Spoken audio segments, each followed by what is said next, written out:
Hi, my name is Christina Maxwell, and I am a teacher at Berea. This will be my third year teaching, and this year I get the privilege to teach Exploring Creation with Zoology 1, Flying Creatures of the Fifth Day. This class is for upper elementary kids, so like third grade and up, on Thursday, 1 o'clock to 2:30. This class will consist of reading, notebook taking, and activities and projects. We will focus on birds, bats, and insects. We will engage students by dynamics of flight, God's amazing design of bird and flying creatures, intimate connections with their habitat.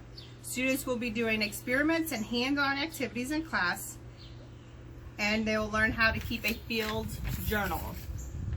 This is a very hands-on approach kind of class. I'm not really a teacher who does a lot of lecturing. So your students, we will have open discussion over the material that the students read. Most of the reading will happen at home. That will be part of their homework.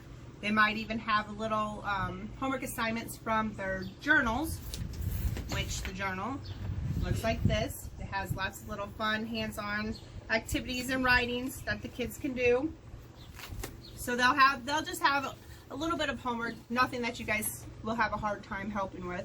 But we'll do lots of experiments and fun things in class, and we'll have fun. This is the Apologia curriculum, which, like I said, is more of a hands-on approach. So I can't wait to see your kids starting this fall. Thank you.